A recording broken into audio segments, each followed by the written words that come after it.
In the next edition of It's About Money, we'll be talking with Patty Yarmel and Robert Faulknor about the School Number 19 Violin program. So hang in there and listen to our show in the next few minutes.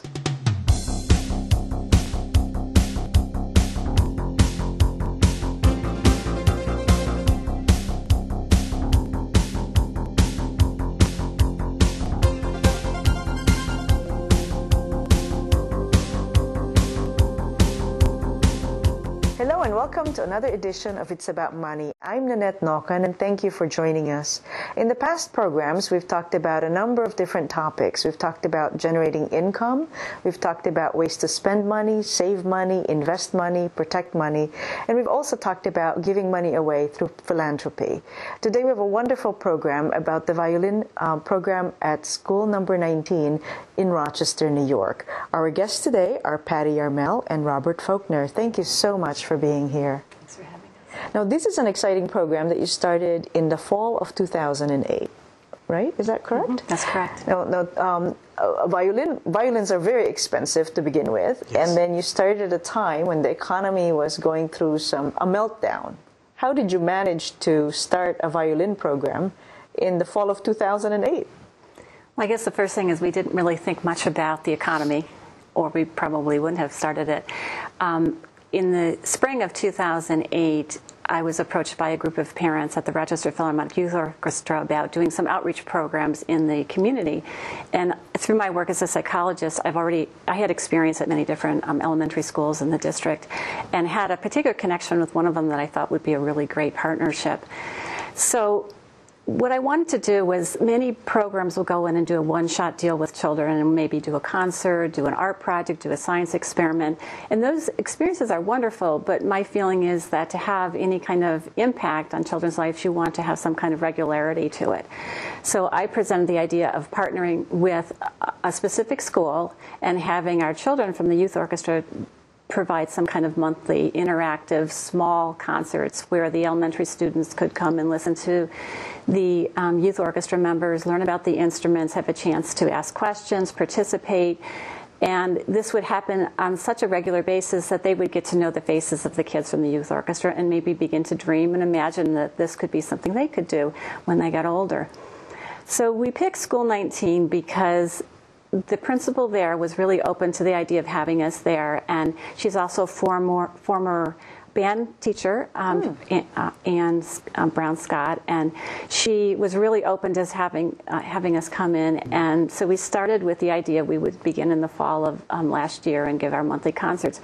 But as I spoke with Anne, it became clear that they had a very small string program, about 9 kids, that had started the previous year, and I asked her about expanding. I said, would you like to develop a program? I'm really interested in doing that, and I can make that happen. What do you think? And she was really enthusiastic about that. So this was the summer of 2008.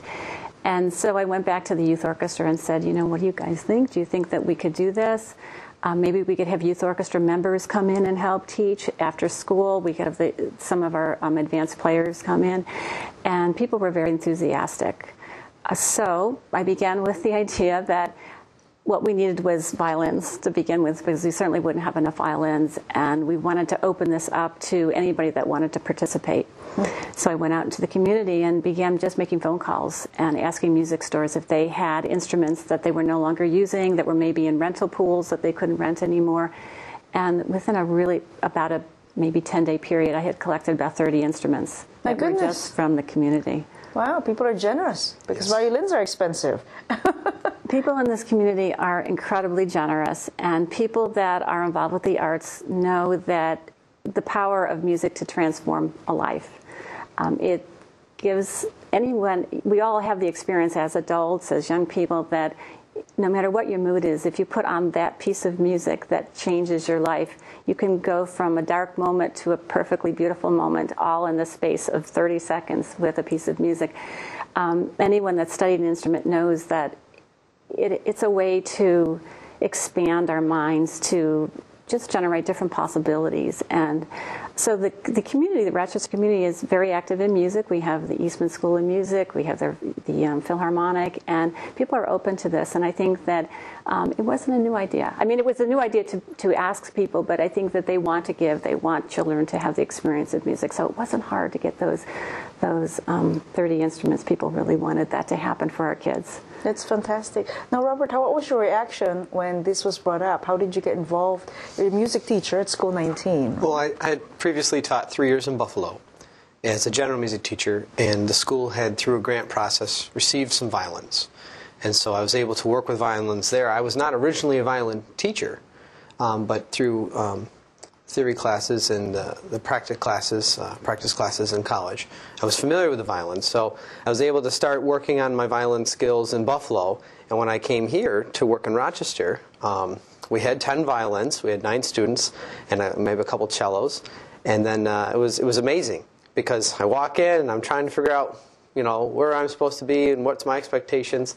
And then Patty comes in and says, "Here, I have more violins. Let's get more students involved." And it was great, because we didn't have the resources, as the district didn't have the resources for more violins, and we had great interest in the school.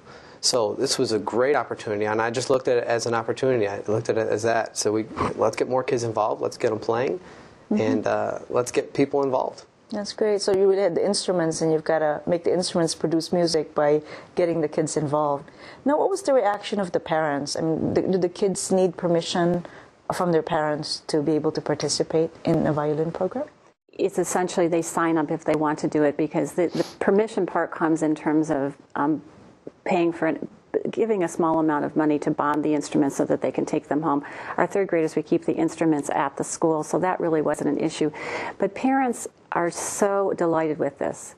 We had such a great turnout. We played at the Eastman Theater last year, and we had a wonderful turnout of parents. We played at Strong Museum this year, again, a nice turnout of parents. Our December concert last year, when the kids had really been playing for maybe about 6 weeks, we played to a standing room only audience of parents that were so proud of their children. And I had many parents come up to me and say, I have a younger child, can they play next year? And the parents understand what's happening to their kids and are very, very supportive of this experience.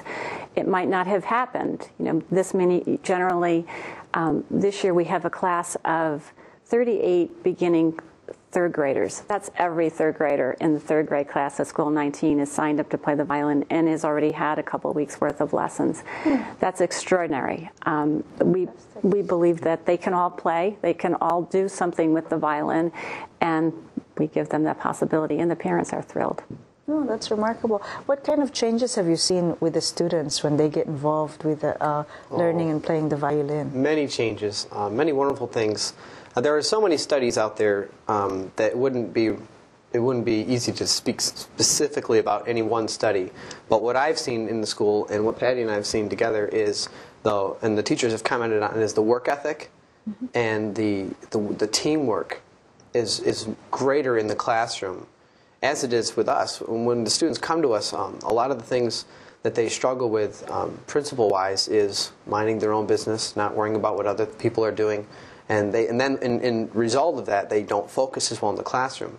So some of the things that we see just in the first couple of weeks, in the first month of school, is that as they begin to take the violin lessons, they start to focus more on what they're to do, and they start to get better and better at that, and they stop focusing on others, and they're able to get a greater amount of things done with us, and then they translate that into the classroom. And the classroom teachers have said that the work ethic is just better. The kids are more dedicated to getting their work done. They're not so focused on what's going on, with other things in the classroom, but they're focused on what they need to do, and that's really been a helpful thing to our school. It's impressive. It's great, because when the kids learn the skills from one class that engages them, it can transfer to the others. Yeah, that's remarkable. That's great. Yes. Now, Patty, you're a volunteer for this project. Is that right? I am a volunteer for the project. They call me the driver of the train here. I have this commitment. Also, I'm a child psychologist, so I have a commitment to bringing all those pieces together: music, psychology, and just to benefit children. So I am volunteering. I volunteer about 10 hours of teaching time each week on site, and then I'm very thankful for. And then the hours that it takes to just get instruments, to plan, to set up concert dates, because we do have a very active concert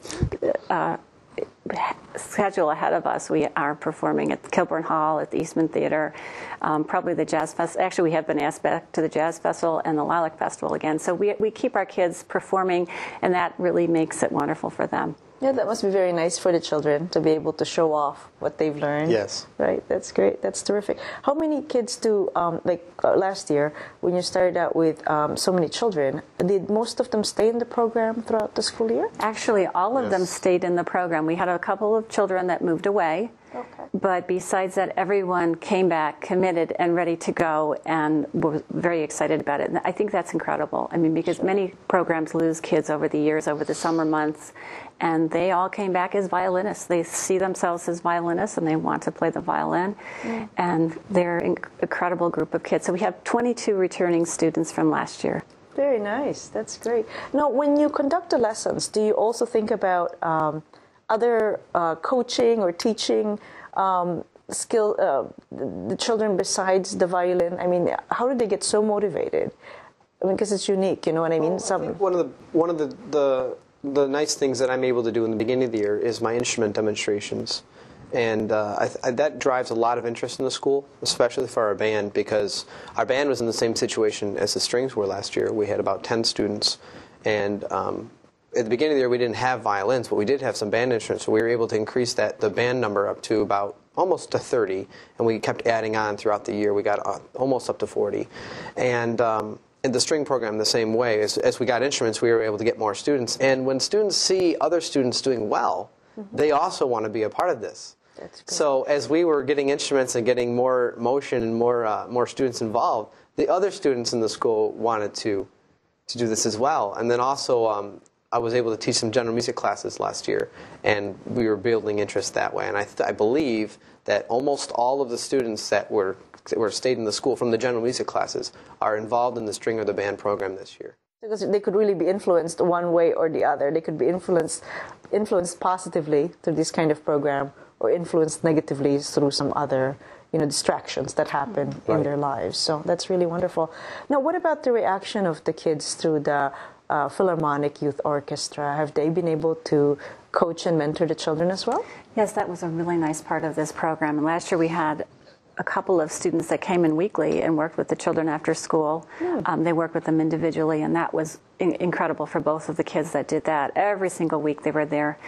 And then all the kids that came in and did concerts, we probably had about 50 kids altogether from the youth orchestra over the course of the year that played concerts, and they all talked about they all wanted to come back. They wanted to do it more. Their eyes were wide open, and it was a really incredible experience for them. And I think that's what's so wonderful about this program, and it's going so many different ways. So many people have been impacted, from the children that are learning to study an instrument, to all the volunteers, to the student volunteers, and to the community members that have had the opportunity to give violins and buy violins for us. It's all around, it's been transforming. That's terrific. That's terrific.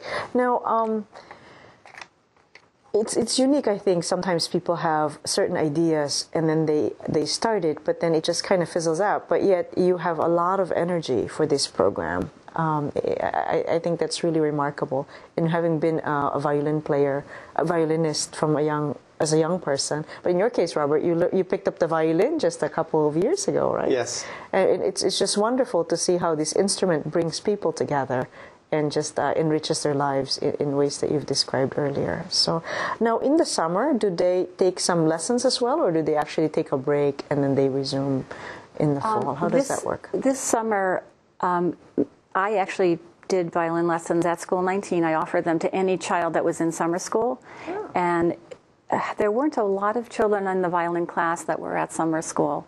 There were maybe 5 or 6 of them, so I went in twice a week and gave the children individual lessons twice a week, so that the kids that were available did continue for the summer. And it was nice to see in the fall, those are the ones that had the beautiful posture and remembered, and because a 2-month vacation from the violin is a long time. But yet our kids picked it up immediately in the fall. I think they were so well coached throughout the year and disciplined about it that when they came back in the fall, they remembered a lot. But summer is a gap time, and it would be nice next year in terms of thinking forward that we can have more summer lessons and more kids will be involved with that. Yeah, that's great. That's terrific. We'll take a quick break. I'm talking with Patty Yarmel, psychologist and volunteer, and who's the instigator of this wonderful program, of the violin program at School 19, and also Robert Faulknor, who is a teacher, a music teacher at School 19 and also number 5. We'll be right back.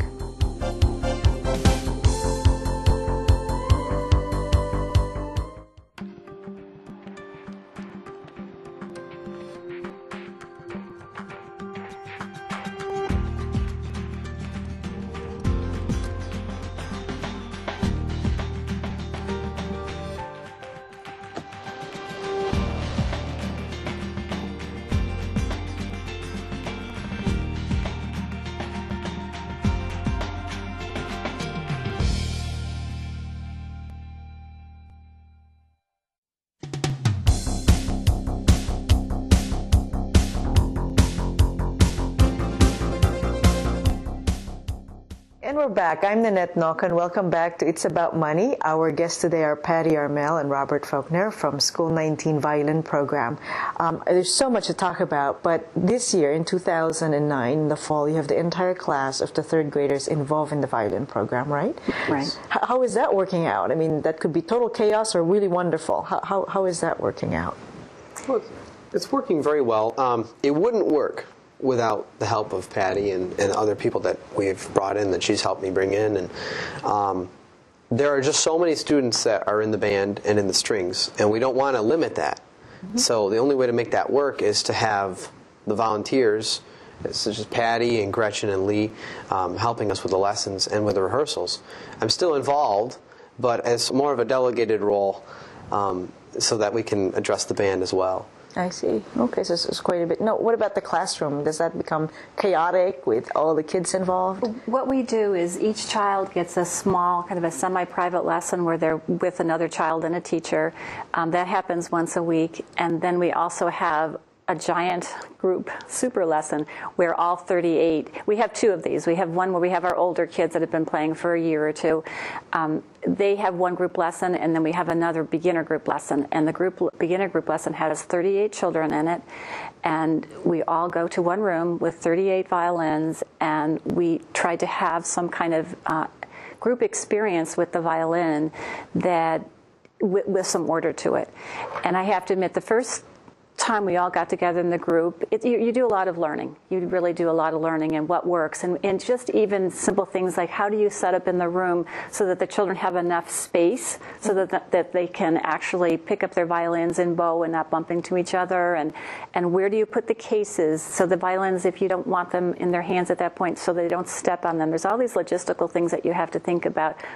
But if you don't think about them on a very, very minute detail, it is chaos. But we just had, yesterday was our second group lesson with our third graders, and I have to say it was just one of those moments where life all comes together. And you look around at all these children lined up. We had 2 groups of 2 lines facing each other, and the other teacher and I, Gretchen Judge, who's one of the other volunteer teachers, we were in the middle, and between the 2 rows, and it was incredible, the children's attention and focus, and we're able to, I teach every one of the third graders on Tuesday, and then the group lesson happens on Thursday, so we essentially repeat what they're learning in their individual lesson on Thursday as a group. And their attention was wonderful. Their ability to get ready within 30 seconds, 20 seconds, 4 seconds, it got better and better, and they got more and more enthusiastic as they kept meeting the challenges. It was incredible. I mean, I left there just totally amazed that, first of all, we were able to pull it off, but just so happy to see their little faces and to see that this is something that's really happening for every one of those children. Because some of the kids, you know, they struggle in the classroom. There's always a handful of children that it's challenging. It's hard for them. It's hard work to sit in a classroom all day and meet the expectations. And many kids have issues they're coming to school with, and it's hard. It's really hard. And you get to know their stories a little bit when you're teaching them individually. You put them in a group, and to see, that disappeared. It disappeared yesterday. They all did it. They all participated, and it was just incredible. Oh, impressive. It's really great. And when you're working in a large group, as Patty mentioned, there's a lot of things in there. You have to have order. And a few things we do is we have X's on the floors where they stand, and we do challenges. Instead of creating rules and procedures where we try to control the children, we create the curriculum to control the children, such as we had a 10-second challenge to see if they could get ready in 10 seconds. We would clearly define what their expectation was, and then we'd give them 10 seconds, and then we would aim and see, and we'd get it down. That's how you build your procedure, so we get the students to understand what it is that we want, and then they practice it, and then you get it. I see. Very nice. And it's a wonderful success when all the kids get to meet that challenge. Yes. They're proud. And I think that one of the things that probably motivates me the most is when you give a child a violin for the first time and you show them how to hold the bow and you show them how to hold the violin, and they get it up there just right, and they're so proud. And then you tell them what kind of sound they're going to make, and they put the bow on the string, and they make it for the first time, and they can't quite believe their good fortune that they actually did it, and they're so proud, and the look on their face, and that every single one of them can be successful. I mean, we'll have different abilities, of course, but they all will achieve some kind of success, and will be able to do this, and it's wonderful. So what got you excited about this program? What really motivated you? Was there an ongoing desire to run a program like this? Or what made you come up with the violin program for School 19? I guess it's a perfect marriage of who I am. I mean, I've always I'm a psychologist, and I've always worked in the inner city, and I'm equally a violinist, and I've always played the violin, and it's just a perfect marriage of who I am and what I'm about. I believe in offering opportunities to children, and I think that we can often, so many of our models when we deal with children have to deal with lack of or not building competencies, but they're built on, we have problems and we try to fix the problems, rather than preventative models where what can we do to develop competencies and skills so that kids have alternatives, so that they can see themselves as successful, wonderful people and have the skills to do what they need to do. So for me, it's who I am as a psychologist. I'm a prevention, early intervention person that believes in sort of trying to get the problem before it happens. And I love children, and I love playing the violin. Yeah, and so it's been that. And I think that, one of the things that I saw a movie many years ago that many people have seen, Music of the Heart, and I was so inspired by the woman that was featured in the movie and her ability to build a violin program in Harlem many years ago, and that was always kind of an inspiration, and it's just for me, it's been a perfect marriage of all my skills and love.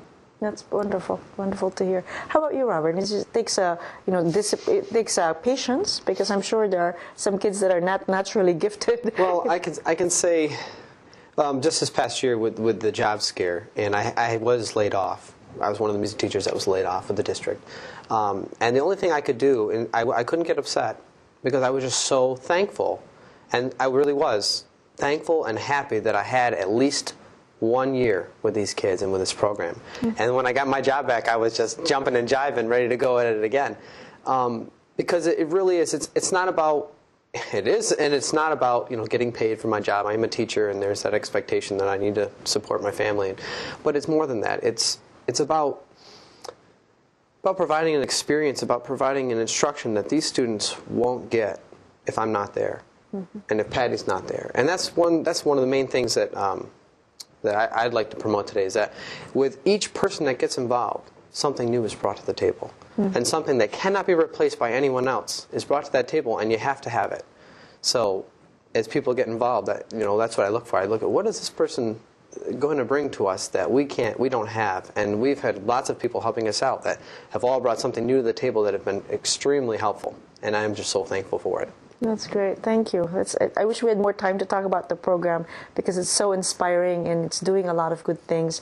And I can't wait to see what the outcome would be 10 years from now of these children who are part of the violin program. So I thank you. We're creating a culture here, so absolutely. And we have a wonderful worry to think about as we move forward. As we know that next year we will have another 38 violinists that will want to join our program, and so we know already that we will be in need of so many more violins next year and more teaching support, because our goal is to provide a really high quality program, a high quality experience. So that means high quality teachers and high quality instruments. So that's also been part of our mission, is to replace some of the instruments that aren't maybe so playable with instruments that produce a high quality sound, that are easy to play, and the kids will have that experience of, I can do this and it sounds good. So that's great. Now, if any of our viewers are interested in donating violin or funds for a violin or teaching, how do they get in touch with the program? Should they go to the School 19 website or? Well, probably the best way is either to contact Patty or I individually. Okay. And the best way would probably be to call School 19 and get our information. And should I give us the number? Sure. It's the school number is 328-7454, and my extension is 1224. So if they would like to call the school, they could just call 328-7454, and my extension 1224, and then we collaborate. Pat and I collaborate a lot, and we go from there. That's wonderful. And the other way people can donate is through the Rochester Philharmonic Youth Orchestra, and that would be another. We usually take our donations through the youth orchestra, so calling the Rochester Philharmonic office and asking for Susan Basu, who could then direct them directly to me. Wonderful. Thank you. I'm sure there'll be some people out there who said, gee, we have this violin from when my daughter or son was taking lessons, and might as well make good use of it. So thank you again, both of you. I really appreciate your time. Thank you. And more power. And like I said, can't wait to see the results in the future. Thank you. And thank you, our audience, for joining us. I'm Nannette Nocon. Until next time, it's about money. Thanks for tuning in to today's show. If you have any questions for It's About Money, please email Nannette at nnocon@aol.com.